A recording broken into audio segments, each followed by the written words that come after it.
Hello everyone, అందరికీ నమస్కారం. Welcome back to our channel Nifty Gurukulam. Friends, ఈ రోజు ఒక అద్భుతమైనటువంటి మూవ్ అనేది రావటం జరిగింది.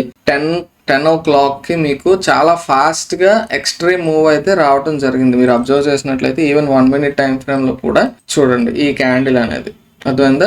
10 తర్వాత ఎందుకు ఇంత మూవ్ వచ్చింది అనేది చాలా మందికి డౌట్ ఉంటుంది. ఇంత ఫాస్ట్ పెద్ద క్యాండిల్ రావడానికి మెయిన్ రీజన్ ఏంటంటే ఈరోజు ఆర్బీఐ యొక్క పాలసీ అనౌన్స్మెంట్ ఉంది, రెపో రేట్స్ యొక్క అనౌన్స్మెంట్ అనేది జరిగింది. కాబట్టి దానివల్ల ఇంత పెద్ద మూవ్మెంట్ అనేది రావడం జరిగింది. ఒకసారి 1 minute టైం ఫ్రేమ్ మీరు అబ్జర్వ్ చేసినట్లయితే ఇక్కడికి ఉన్నటువంటి ఈ ప్రైస్ యాక్షన్ బేస్ చేసుకొని మనం ఈ రకంగా ఒక ఎక్స్పాండింగ్ ప్యాటర్న్, బ్రాడనింగ్ ప్యాటర్న్ అనే ఒక కైండ్ ఆఫ్ ప్యాటర్న్ మనం డ్రా చేయొచ్చు. ఇలా ఏమవుతుందంటే ఎక్స్పాండ్ అవుతుంది. సో అలా ఎక్స్పాండ్ అయ్యేటప్పుడు ఎటువైపు బ్రేక్ అయితే అటువైపు కొంత మూవ్ వచ్చే పాసిబిలిటీ ఉంటుంది. నేను బ్రాడనింగ్ ప్యాటర్న్స్ కంటే ఇలాంటి ప్యాటర్న్స్ని ఎక్కువ ట్రస్ట్ చేస్తాను. అందుకే దీని గురించి నేను ఎక్కడ మాట్లాడలేదు. ఈరోజు కనిపించింది కాబట్టి ఒకసారి దాని గురించి మీకు ఎక్స్ప్లెయిన్ చేస్తున్నాను. సో ఇది మీరు అబ్జర్వ్ చేసినట్లయితే బ్రాడనింగ్లో బ్రేక్ అయిన తర్వాత మళ్ళీ బ్యాక్ వచ్చి ఈ లెవెల్ని టెస్ట్ చేసింది. ఒకవేళ ఎవరైనా ఈ క్యాండిల్లో ఇంత పెద్ద క్యాండిల్ వచ్చేసింది కదా అని ఎంట్రీ తీసుకుని ఉన్నట్లయితే ఆప్షన్స్లో కానీ ఈ బ్యాక్ వచ్చేటప్పుడు హ్యూజ్గా లాస్ అయితే ఫేస్ చేసి ఉంటారు. ఎందుకంటే ఇక్కడ నుంచి ఇక్కడికి చాలా ఫాస్ట్గా వెళ్ళింది. తర్వాత కొంచెం అలా స్లోగా బ్యాక్ వచ్చినా కానీ మీకు ప్రీమియం డికే అనేది చాలా ఫాస్ట్గా అవుతూ ఉంటుంది. కాబట్టి ఇక్కడ బై చేసి వెయిట్ చేయకుండా బ్యాక్ వచ్చే టైంలో ఎగ్జిట్ అయిపోయిన వాళ్ళు ఎవరైతే ఉంటారో వాళ్ళు ఖచ్చితంగా ఈరోజు లాస్లోనే క్లోజ్ చేసి ఉంటారు. ఓకే, అలా కాకుండా ఇక్కడ బై చేసి ఇది ఇంత కిందకు వస్తున్నా కానీ ఇంకా వెయిట్ చేసి ఇలా ఈ పాయింట్ ఆఫ్ టైంలో ఎక్కడో ఎగ్జిట్ అయినట్లయితే ప్రాఫిటబుల్గా ఉంటారు. బట్ అది ఇంపాసిబుల్. కాబట్టి ఇలాంటి పెద్ద పెద్ద క్యాండిల్స్లో ఎంట్రీస్ తీసుకోవడం అనేది కరెక్ట్ కాదు. లేదు, ఒకవేళ మీరు ఎంట్రీ తీసుకోవాలనుకున్నారు అనుకోండి, ఇక్కడ మీరు 1 minute టైం ఫ్రేమ్లో చూసినట్లయితే ఇది బ్రేక్అవుట్ క్యాండిల్ అయ్యాక నెక్స్ట్ మనకి ఈ క్యాండిల్ అనేది క్లియర్గా ఉంది. సో ఈ క్యాండిల్ అనేది మనకి ఒక స్టాప్ లాస్ ఆఫర్ చేస్తుంది, ఈ యొక్క లో అనేది. అలా ఇక్కడ ఎంట్రీ తీసుకున్నట్లయితే ఈ క్యాండిల్ యొక్క లో అనేది మనం ఎస్ఎల్గా పెట్టుకుని ఎప్పుడైతే దాటి కిందకు వస్తుందో లేదా దాటి కింద క్లోజ్ అవుతుందో ఎగ్జిట్ అయిపోవాలి. అర్థమైందా? సో ఎగ్జిట్ అనేది మాత్రం ఇక్కడ చూసుకోవాలండి. ఇంత పెద్ద పెద్ద స్టాప్ లాసెస్ అనేవి పెట్టుకోవడం అనేది కరెక్ట్ కాదు. అర్థమైందా? ఓకే, దీన్నే మనం 5 minute టైం ఫ్రేమ్లో చూసినట్లయితే నిన్న మనం మాట్లాడుకున్నటువంటి ప్రైస్ యాక్షన్కి కంటిన్యూయేషన్ అనేది ఇంకో ఈ రోజు ఒక ఎగ్జాంపుల్ కింద చూడవచ్చు. నిన్న మీకు గుర్తున్నట్లయితే అది ఒకసారి నిన్న మాట్లాడినటువంటి ఎగ్జాంపుల్ అనేది నేను మీతో షేర్ చేస్తాను. సో ఇదిగోండి, ఇక్కడ మీరు అబ్జర్వ్ చేసినట్లయితే ఈ పాయింట్ ఆఫ్ టైంలో ఇక్కడ ఉన్నటువంటి ఈ ట్రెండ్ లైన్ లోంచి బయటకు బ్రేక్ అయింది. నెక్స్ట్ ఈ లెవెల్ కూడా బ్రేక్ అయింది. ఈ క్యాండిల్ యొక్క అప్పర్ హాఫ్ లోనే మనకి ఇన్సైడ్ క్యాండిల్స్ వచ్చి అది బ్రేక్ అయ్యాక ఫాస్ట్ మూవ్ వస్తుంది అని చెప్పుకున్నాం నిన్న, అవునా? సో ఈరోజు సిమిలర్ గా అదే కైండ్ ఆఫ్ ప్రాసెస్ అనేది మీరు అప్లై చేయొచ్చు. 5 minute టైం ఫ్రేమ్ లో ఇక్కడ వచ్చింది చూడండి. ఏం జరిగిందండి, ట్రెండ్ లైన్ అనేది ఇక్కడ మనకి ఈ 2 swings ని బేస్ చేసుకొని డ్రా చేసాం. అంత స్ట్రాంగ్ అయితే కాదు, బట్ ఈ లెవెల్ కూడా అదే పాయింట్ ఆఫ్ టైంలో ఉంది కాబట్టి బ్రేక్ అయింది. నెక్స్ట్ ఈ హై కూడా బ్రేక్ అయింది ఈ క్యాండిల్లో. సో దాన్ని బ్రేక్అవుట్ క్యాండిల్ గా కన్సిడర్ చేయొచ్చు. ఈ క్యాండిల్ ఎంట్రీ తీసుకుందాం అంటే పెద్ద క్యాండిల్ ఉంది, హ్యూజ్ లాస్ అయిపోతుంది కాబట్టి ఎంట్రీ తీసుకోలేదు. ఒకవేళ పుల్ బ్యాక్ ఇస్తే చూద్దాం. పుల్ బ్యాక్ అయితే ఇది ఇమీడియట్ గా మీకు ఇవ్వడం జరిగింది. మళ్ళీ పైకి వెళ్ళేటప్పుడు ఇది మనకి హాఫ్ కంటే పైన, అవునా, హాఫ్ కంటే పైన మనకి 3 ఇన్సైడ్ క్యాండిల్స్ అయితే రావడం జరిగింది. సో ఎక్కువ క్యాండిల్స్ వస్తే మంచిదే, బట్ 3 క్యాండిల్సే వచ్చి హై ఎప్పుడైతే బ్రేక్ అయిందో ఈ క్యాండిల్లో మనం ఎంట్రీ అనేది ప్లాన్ చేసుకోవచ్చు. జనరల్ గా ఇలాంటి సిచ్యువేషన్ లో ఈలో కానీ స్టాప్ లాస్ గా పెట్టుకోవాలి. ఈ క్యాండిల్ లో అనేది కరెక్ట్ కాదు, స్టాప్ లాస్ పెట్టుకోవడం లాజికల్ కాదు. సో అలా ఈ క్యాండిల్లో ఎంట్రీ తీసుకున్న తర్వాత స్టాప్ లాస్ ఇది పెట్టుకున్నట్లయితే ఇది రిస్క్ అవుతుంది, రివార్డ్ అయితే వచ్చింది. అర్థమైందా? అలా కాకుండా ఈ క్యాండిల్లో ఎంట్రీ తీసుకొని దీన్ని ఎస్ఎల్ గా పెట్టుకున్నా కూడా మీకు చాలా మంచి ప్రాఫిట్ వచ్చింది. బట్ 5 minute టైం ఫ్రేమ్ లో మీరు ట్రేడ్ చేసేటప్పుడు వీలైనంత వరకు ఫ్యూచర్స్ లో ట్రేడింగ్ చేయండి. అర్థమైందా?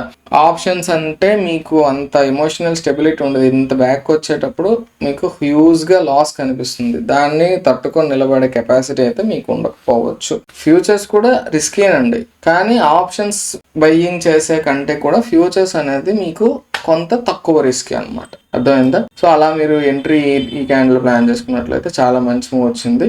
అది ఒక పుల్ బ్యాక్ ఎంట్రీగా చెప్తాను నేను. ఈ యొక్క ఇంత పెద్ద స్టాప్ లాస్ పెట్టుకొని 130 పాయింట్స్ వరకు స్టాప్ లాస్ ఈ క్యాండిల్లో ఉంటుంది, ఇక్కడ నుంచి ఇక్కడికి అలా పెట్టుకుంటే హ్యూజ్ రిస్క్ అనమాట. అలాంటి ఎంట్రీస్ అనేవి కరెక్ట్ కాదు. తర్వాత ఈ ఏరియాలో అది కన్సాలిడేట్ అవుతూ ఉండిపోయింది. ఇది 5 మినిట్ టైం ఫ్రేమ్ లో వచ్చిన ప్రైస్ యాక్షన్. 1 మినిట్ లో వచ్చింది చూస్తే మీకు ఇక్కడ చెప్పాను కదా, బ్రాడనింగ్ ప్యాటర్న్ లాంటిది వచ్చింది. అది వచ్చాక మళ్ళీ కిందకి రావటం. నెక్స్ట్ ఈ క్యాండిల్ లో ఎంట్రీ అయితే తీసుకోవచ్చు, ఈ క్యాండిల్ అనేది. ఎందుకంటే తిరిగి మళ్ళీ బయటకు బ్రేక్ అయింది. మనకి ఇక్కడ మూమెంట్ అనేది అబ్నార్మల్ కాదు. ఇక్కడ చూడండి ఇంత ఫాస్ట్ గా వచ్చేసింది. 3 మినిట్స్ లో ఇంచుమించుగా మీకు 680 నుంచి 810 వరకు, అంటే 130 పాయింట్స్ మూవ్ అనేది చాలా ఫాస్ట్ గా వచ్చింది. ఇది అలా కాదు, కొంచెం ప్రశాంతంగా వచ్చింది. దానివల్ల మనకి ఇక్కడ ఎంట్రీ తీసుకుంటాం. ఈ క్యాండిల్ ప్రీవియస్ క్యాండిల్ లో కానీ దీనికంటే కింద క్లోజ్ అయితే కానీ ఎగ్జిట్ అయిపోతాం అనుకో పెట్టుకున్నా కూడా మీకు ఈవెన్ 1 మినిట్ టైం ఫ్రేమ్ లో కూడా చాలా చాలా మంచి మూవ్ కింద అయితే మనం క్యాప్చర్ చేసేవాళ్ళం. ఇంతవరకు ఈ క్యాండిల్ వరకన్నా అట్లీస్ట్ క్యాప్చర్ చేసి ఉండొచ్చు. ఇక్కడ కన్సాలిడేషన్ అయింది. ఓకే, ఆ తర్వాత మీరు అబ్జర్వ్ చేసినట్లయితే ఇక్కడ మనం ఒక కైండ్ ఆఫ్ ట్రయాంగిల్ ప్యాటర్న్ చూడొచ్చు. ఇలా డ్రా చేసుకున్నా తప్పు లేదు, ఇలా డ్రా చేసుకున్నా కూడా తప్పు లేదు. అలా మీరు అబ్జర్వ్ చేసినట్లయితే ఆ ట్రయాంగిల్ యొక్క బ్రేక్అవుట్ క్యాండిల్ ఇది క్లోజ్ అయిన వెంటనే మీరు ఎంట్రీ తీసుకున్నట్లయితే చాలా మంచి మూవ్ అయితే రావటం జరిగింది. Based on this candle risk reward ratio 1:3 కంటే ఎక్కువ వచ్చింది. తర్వాత మీకు డౌన్ సైడ్ మూవ్ కోసం ఎవరన్నా అబ్జర్వ్ చేసినట్లయితే ఇది ఒక kind of entry, perfect entry ఏం కాదు. ఎందుకు అన్నట్లయితే మీకు కంటిన్యూస్ గా ఇలా అప్ మూవ్ వచ్చింది. అప్ మూవ్ వచ్చిన తర్వాత 25,000 లెవెల్ అనేది ఇక్కడ రిజెక్షన్ అనేది మీరు అబ్జర్వ్ చేయొచ్చు ఈ పాయింట్ ఆఫ్ టైం లో కదా. ఆ రిజెక్షన్ లో చిన్న మూవ్ ఏదైనా నేను క్యాప్చర్ చేద్దాం అనుకున్నట్లయితే ఇక ఒక ట్రెండ్ లైన్ అనేది మనం ఈ పాయింట్ ఆఫ్ టైం లో డ్రా చేయొచ్చు.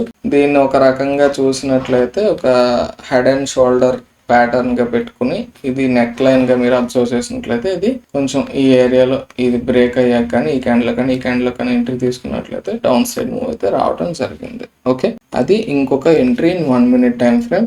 ఆ తర్వాత వచ్చిన ప్రైస్ యాక్షన్ లో మనకి క్లియర్ కట్ ఎంట్రీ అనేది ఎక్కడ రాలేదండి. కిందనైతే ఒక లెవెల్ అయితే ఫామ్ చేసింది, అది ఇక్కడ బ్రేక్ అయింది, కానీ కిందన విక్ వచ్చింది. మీరు అబ్జర్వ్ చేసినట్లయితే ప్రీవియస్ గా మనకి ఈ ఏరియాలో ఒక విక్ ఉంది, నెక్స్ట్ ఇక్కడ కూడా విక్ ఉంది. కాబట్టి ఏది లో విక్ అయితే అది పెట్టుకుంటాం. అది దాటి బ్రేక్ అయ్యాక కిందన స్ట్రాంగ్ గా క్లోజ్ అయితే ఎంట్రీ ఏమైనా ప్లాన్ చేసి ఉండొచ్చు. బట్ ఇది స్ట్రాంగ్ గా క్లోజ్ అవ్వలేదు. చూడండి కిందన విక్ వచ్చింది, మళ్ళీ నెక్స్ట్ క్యాండిల్ పైకి వెళ్ళిపోయింది. కాబట్టి అక్కడ ఎంట్రీ అనేది రిస్కీ. సో ఇక్కడైతే మనకి బ్రేక్అవుట్ ఎంట్రీస్ కానీ అలాంటివి ఏం రాలేదు. Only based on price action మళ్ళీ పైకి వస్తుంది కదా అని ఇక్కడ ఎంట్రీ తీసుకున్నట్లయితే ఇక్కడ మూవ్ వచ్చింది. బట్ ప్రతిసారి అలా జరగకపోవచ్చు. ఓకేనా, ఇక్కడ ఈ ఎంట్రీ అనేది తీసుకోవచ్చా తీసుకోకూడదా అంటే ఇంకొక రకంగా కూడా మీరు అబ్జర్వ్ చేయాలి. ఒకవేళ దీన్ని కనెక్ట్ చేసుకున్నట్లయితే ఇది ఒక కైండ్ ఆఫ్ ట్రయాంగిల్ కింద మీరు చూడొచ్చు. పెర్ఫెక్ట్ ఏం కాదు, బట్ ఇది బ్రేక్ అయిన తర్వాత దీన్ని స్టాప్ లాస్ గా పెట్టుకున్నట్లయితే కొంత మూవ్ అయితే క్యాప్చర్ చేసి ఉండొచ్చు. ఓకే, అంతేనండి. ఆ తర్వాత అయితే అంత స్ట్రాంగ్ ఎంట్రీస్ అని నేను దేన్ని మాట్లాడదలుచుకోలేదు. ఎందుకంటే 5 మినిట్లో మీరు అబ్జర్వ్ చేసినట్లయితే జస్ట్ ఇంకా అలా కన్సాలిడేషన్ ఉండిపోయింది, అది అర్థమైందా. కాబట్టి ఇంత మూవ్ వచ్చాక ఇంకా పెద్ద పెద్ద ట్రేడ్స్ ఎక్స్పెక్ట్ చేయడం అనేది కరెక్ట్ కాదు. ఓకే, ఒకవేళ ఎవరన్నా అబ్జర్వ్ చేసి ఉన్నట్లయితే ఈ ఏరియాలో ఈ ప్రైస్ యాక్షన్ బేస్ చేసుకొని ఇక్కడ ఎవరైనా ఎంట్రీ తీసుకుని ఉండొచ్చు. బట్ ఇంత స్ట్రాంగ్ మూవ్ వచ్చి ఇక్కడ బ్యాక్ ఇమీడియట్ గా రావడం అనేది గమనించవచ్చు. స్టాప్ లాస్ అయితే ఇక్కడ హిట్ అయి ఉంటుంది ఈ 2 క్యాండిల్స్ ఎవరైనా ఎంట్రీ తీసుకున్నట్లయితే. బట్ అది ఎంట్రీ కూడా అంత స్ట్రాంగ్ కాదండి. ఈ క్యాండిల్ ఎంట్రీ తీసుకున్నట్లయితే ఓకే పర్వాలేదు, రీజనబుల్ అనుకోవచ్చు ఈ ట్రెండ్ లైన్ కి దీనికి బట్ కలిపి. ఓకే, తర్వాత మీరు అబ్జర్వ్ చేసినట్లయితే ఈ బ్రేక్అవుట్ లో కూడా చూడొచ్చు. బట్ అదంత కాన్ఫిడెంట్ గా అయితే మనం ఉండం ఆ పాయింట్ ఆఫ్ టైంలో. ఎందుకంటే ఆల్రెడీ ఇక్కడ విక్ ఉంది, దాటి క్లోజ్ అయ్యి పోనీ ఇక్కడ ఎంట్రీ తీసుకున్నా కొంత మూవ్ అయితే రావడం జరిగింది. సో అది మీకు చూసినట్లయితే 1 మినిట్లో 1417 దగ్గర ఒక ఎంట్రీ అయితే కొంచెం వ్యాలిడే. జస్ట్ అది ఒక రెసిస్టెన్స్ బ్రేక్అవుట్ కింద కన్సిడర్ చేయొచ్చు. అక్కడ ఎంట్రీ తీసుకోవచ్చు అని ఎందుకు అంటున్నానంటే మనకి ప్రీవియస్ గా వచ్చినటువంటి ఈ స్వింగ్ హై కూడా బ్రేక్ అయి క్యాండిల్ క్లోజ్ అయింది కాబట్టి. ఓకేనా, సో అలా చూసుకున్నట్లయితే ఇది ఒక మూవ్ వచ్చింది. తర్వాత డౌన్ సైడ్ రివర్సల్ మూవ్. ఇది అంత స్ట్రాంగ్ ఎంట్రీ అనేది నాకు అనిపించలేదు, బట్ ఒకసారి మీకు షేర్ చేస్తున్నాను. ఒక స్ట్రాంగ్ అప్ ట్రెండ్, ఒక స్వింగ్, మళ్ళీ ఆ స్వింగ్ ఎప్పుడైతే బ్రేక్ అవుతుందో స్ట్రాంగ్ డౌన్ మూవ్ అయితే రావచ్చు. బట్ ఇక్కడ మీరు అబ్జర్వ్ చేసినట్లయితే విక్ వచ్చింది ఇది బ్రేక్ చేసిన క్యాండిల్, కాబట్టి ఎంట్రీ తీసుకోగలమా అంటే తీసుకోలేం. ఓకే, సో అది ఈ రోజు జరిగినటువంటి 1 minute and 5 minute time frame లో వచ్చినటువంటి ప్రైస్ యాక్షన్. ఈ 5 మినిట్ లో ఈ క్యాండిల్లో కానీ అంటే 10-20 క్యాండిల్లో కానీ 10-25 క్యాండిల్లో 5 మినిట్ టైం ఫ్రేమ్లో 2 క్యాండిల్స్లో కూడా ఎంట్రీ తీసుకోవచ్చు. 10-20 క్యాండిల్ అనేది pull back based aggressive trade, కొంత అగ్రెషన్తో తీసుకున్నటువంటిది. సేఫ్ ట్రేడ్ అంటే 10-25 క్యాండిల్ క్లోజ్ అయిన తర్వాత. ఓకే, సో ఇది ఈరోజు వచ్చినటువంటి 5 మినిట్ టైం ఫ్రేమ్లో ఉన్నటువంటి ప్రైస్ యాక్షన్. ఒకసారి మీరు లెవెల్స్ చూసినట్లయితే మనం నిన్న డ్రా చేసుకున్న లెవెల్స్ని అయితే చక్కగా కొంతవరకు కూడా ఈరోజు రెస్పెక్ట్ చేసింది, కింద చక్కగా సపోర్ట్ తీసుకుంది. బ్రేక్ అయినా కూడా మనకి అరౌండ్ ఈ 25,000 అరౌండ్ ఆ ఏరియా ఏదైతుందో అక్కడ కొంత స్ట్రగుల్ అవుతుంది ప్రెసెంట్. ఓకే, ఒకవేళ మూవ్ అనేది కంటిన్యూ అయినట్లయితే ఒక పైకి 25,111 అనేది ఒక స్ట్రాంగ్ రెసిస్టెన్స్, అరౌండ్ ఆ జోన్ అనేది ఏదైతే ఉందో ఆ 30-40 పాయింట్స్ అది స్ట్రాంగ్ రెసిస్టెన్స్గా యాక్ట్ చేస్తుంది. ఓకేనా, నెక్స్ట్ అది డౌన్ సైడ్ రావాలన్నా, మీకు కిందకి వెళ్ళాలన్నా, పైకి వెళ్ళాలన్నా ఈ లెవెల్స్ అన్నీ కూడా మీకు పనిచేస్తాయి. అబ్నార్మల్గా ఈ 25,111 కూడా బ్రేక్ చేసినట్లయితే లెవెల్స్ ఏంటి అనేది ఒకసారి మనం ఇప్పుడు డైలీ టైం ఫ్రేమ్లో అబ్జర్వ్ చేద్దాం. ఒకసారి మనం ఇక్కడ డైలీ టైం ఫ్రేమ్లో అబ్జర్వ్ చేసినట్లయితే నేను మీకు చాలా సార్లు చెప్పాను ప్రీవియస్గా కూడా, ఈ క్యాండిల్ యొక్క హై అండ్ లో మధ్యలో ప్రెసెంట్ అయితే కన్సాలిడేషన్ జరుగుతుంది. ఈ బాక్స్ లోంచి బయటకు వచ్చాక మనకి ఎటు బ్రేక్ అయితే అటు ఒక స్ట్రాంగ్ మూవ్ ఉండే పాసిబిలిటీ ఉంది. సో ఆబ్వియస్ గా మనం ఇందాక చెప్పినట్టు 25,111 అనేది ఒక స్ట్రాంగ్ లెవెల్, దాంట్లో ఎలాంటి డౌట్ పడాల్సినటువంటి పని అయితే లేదు.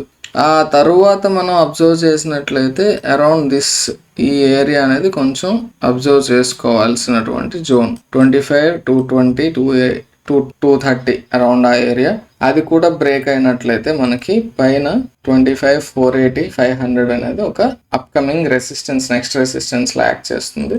అది కూడా బ్రేక్ అయితే 25,753 అనేది మీరు కొంచెం అబ్జర్వ్ చేయాలి. అది బ్రేక్ అయితే ఆల్ టైమ్ హై 26,285 అనమాట.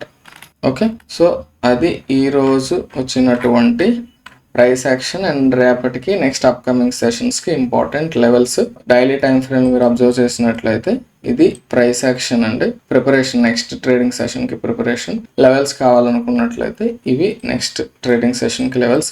ఈ 25,111 బ్రేక్ అయ్యాక మనకి 25,229 నుంచి 329 ఈ 100 పాయింట్స్ జోన్ అనేది కొంచెం రెసిస్టెన్స్, స్ట్రాంగ్ రెసిస్టెన్స్ జోన్, అది కూడా బ్రేక్ అయితే 25,480 అనేది నెక్స్ట్ రెసిస్టెన్స్ అవుతుంది. ఓకేనా, సో ఆ తర్వాత మనం అప్పుడు ఉండేటటువంటి ప్రైస్ యాక్షన్ బేస్ చేసుకుని అబ్జర్వ్ చేయొచ్చు. 25,753 కూడా ఒక మైనర్ రెసిస్టెన్స్ లాక్ చేసే పాసిబిలిటీ అయితే ఉంటుంది. అంత అబ్నార్మల్ మూవ్ అయితే రాకపోవచ్చు. రేపు కొంచెం ఈ ఇందులో స్ట్రగుల్ అయ్యి బ్రేక్ అయితే మాత్రం చూసుకోండి. ఓకేనా, so that's all for today. ఎవరన్నా ప్రైస్ యాక్షన్ డీటెయిల్గా మేము నేర్చుకుందాం అనుకున్నట్లయితే మన యాప్ యొక్క లింక్ అనేది డిస్క్రిప్షన్లో ఇస్తాను. ద మాస్టర్ ట్రేడర్ 2.0 కోర్స్ గురించి కూడా ఉంటుంది అందులో. సో ఎవరన్నా తెలుసుకోవాలన్నా, నేర్చుకోవాలి డీటెయిల్డ్గా, ఒక కమిటెడ్ అట్మాస్ఫియర్లో నేర్చుకోవాలనుకున్నట్లయితే మీకు యాప్ అనేది ప్యూర్ లెర్నింగ్ పర్పస్ మీద ఉంటుంది. కాబట్టి ఎవరైనా ఇన్స్టాల్ చేసుకోవాలనుకున్నట్లయితే ఇన్స్టాల్ చేసుకోవచ్చు. మీరు ల్యాప్టాప్లో కూడా చూసుకోవచ్చు ఆ కోర్స్ కావాలంటే. ఓకేనా, so that's all for today. Next వీడియోలో మళ్ళీ కలుసుకుందాం. అంతవరకు టేక్ కేర్, బై బై, జై హింద్.